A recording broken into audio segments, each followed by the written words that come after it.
again, people. Hopefully, you guys are partying safe at home alone. Rip. But anyways, here's part 2 of my book, Beyond New Love. It gets way better, way more intense, and even spicier. So, we left off when our main character was coming to another meal. I think it was breakfast. I'm pretty sure the breakfast scene right now. Yeah, we are.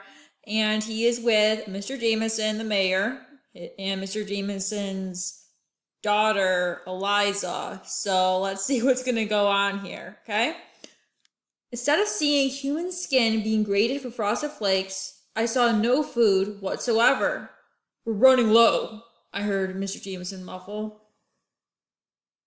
But how could this be when the wolves just dragged in the hooches? The hooches is the main character's family, and the main character is now listening into Mr. Jameson in the kitchen, if you lost track about where we are, okay?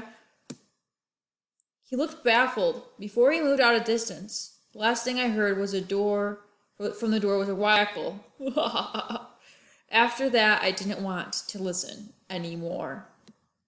Before I could even turn around, I felt 2 cold hands behind my shoulders. Oh no, I'm dead, I thought. It's me, said Eliza.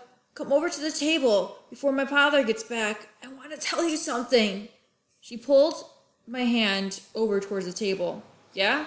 I said, clearly not interested. He knows about last night, she said. I gulped. I wanted to be pretentious anyway and said, oh really? That's cute. He didn't know you're huge since you're so, you, she weakly smiled. I'm dirty, I know, I said. Then we heard Mr. Jameson getting real loud in the kitchen. It sounded like he was yelling something foreign, but it also sounded like he was yelling something about corn. Listen, said Eliza. He's planning to kick you out anyways, since you know what he's been up to. They'll have nowhere to go, I said. I know, that's why I came up with a plan, she added. What? I said. She grabbed my hand and started to play with my fingers. If you marry me, you'll have to stay here, she giggled. But her giggle came out more in her ass, like she was choking on something. Her throat was so tiny, so a bunch of stuff must have got stuck in it. Oh, hell no, I thought, but instead I said, I'm already seeing someone, with my hand rested on the wall. Is it because of my father? She asked, not getting the hint. Because he's not really my father. He just dragged me in here and I, found out. Well, I not only found out, but I also did a presentation on it for history class. This must have made the kids go wild for revenge. She choked out. Was that before I dropped out or after? I can't remember, was all I said. But we were both sitting there, clearly waiting for Mr. Jameson to return. Mr. Jameson then hurried over to the kitchen. He accidentally tripped over something while he was running over, which made me laugh. I could tell he didn't like that, though, since I heard him make a loud grunting noise. There's nothing left, he said in a stiff, grouchy voice. I want you, whatever your name is, Stinker, to go out and fetch us some grub. Okay, I said. I didn't know how to get out of this one. I went outside and heard the door slam behind me. Boom! No, Daddy, I heard Eliza say. Let me go with him. I then was glad I was outside for a little bit. I had to get some space from Eliza. I rummaged around the yard for a little bit and searched for some grub to eat. I couldn't find any. Maybe they were all just so slimy, so Mr. Jameson got them all exterminated. Furry creature rubbed up against my leg.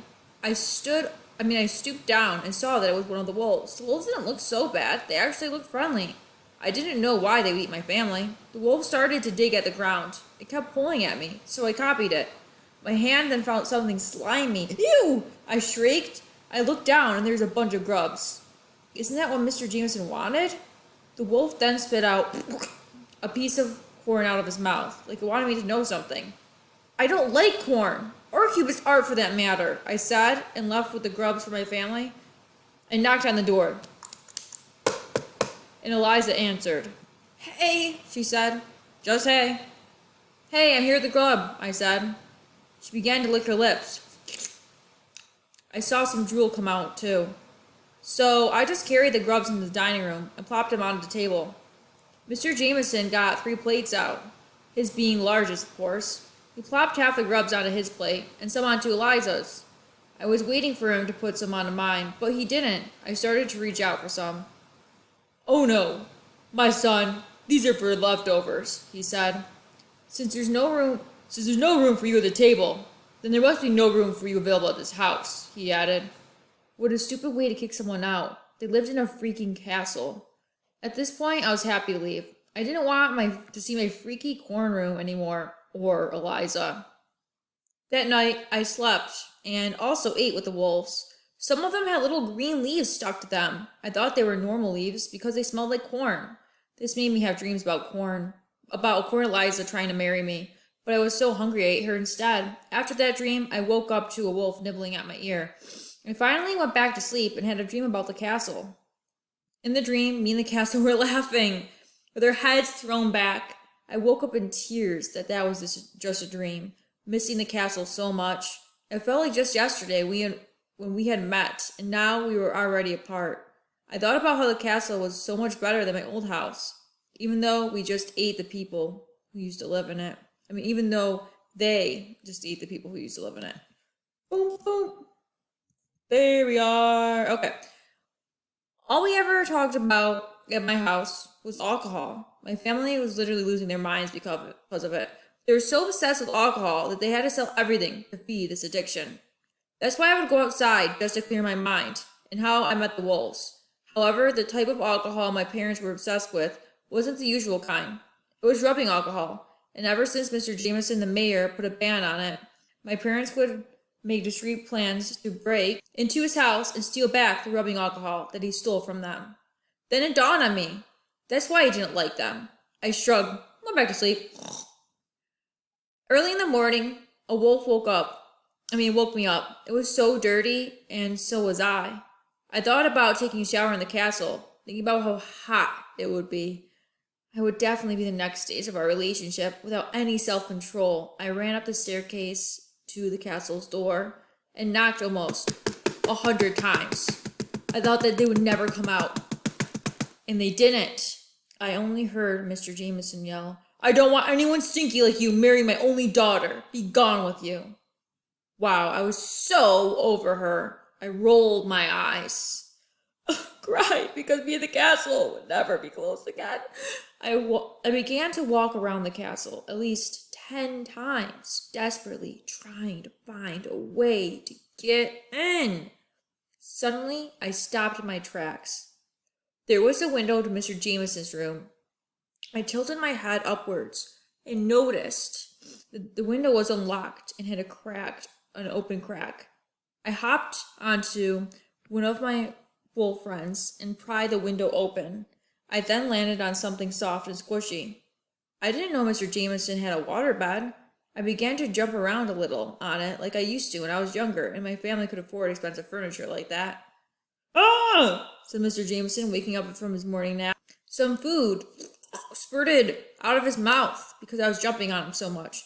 "Be gone with you, you thirsty stinker!" He grabbed me by my collar yet again and threw me into my old room. Finally, some peace and quiet, I thought, until I heard the door lock behind me. I gulped. I wanted to be close to the castle, but I didn't want to feel stuck. I howled, "Oh!" as loud as I could, hoping the wolves would hear me.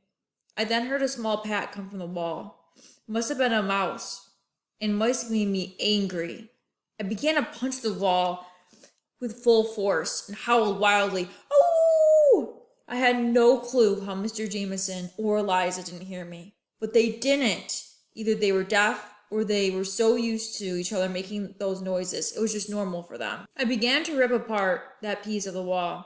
A wolf stood right near the wall, probably annoyed that I didn't get the message that she was the one making the small tapping noise. Then I lifted my eyes up. I wasn't outside at all. I was still inside the castle, but there was a ton of corn around me. Within the corn, I saw dead bodies, probably the ones that Mr. Jameson had ordered the wolves to kill. I started to go deeper into the maze, and after several weeks of walking and eating corn, I stopped. It was there I saw my family, drinking rubbing alcohol over a fire. "You spared them," I said to the wolf.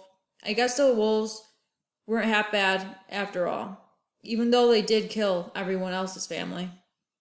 But didn't you know they were the reason we met in the first place? I felt perplexed and uncertain about my emotions. So I put my hands over my face and stayed like that for a while. A wolf licked my face, and I opened my eyes to swat him away. But as I opened them, I saw him holding some corn in his mouth as an offering to me. He probably thought I was going to eat it, which I did, even though it was my least. If we're going to be trapped together for a long time now, I guess you don't look so bad, I thought while grabbing the corn out of Wolf's mouth, then licked it. It didn't taste as bad as I remember. In fact, it even tasted better than the castle. Stinky Hooch Boy.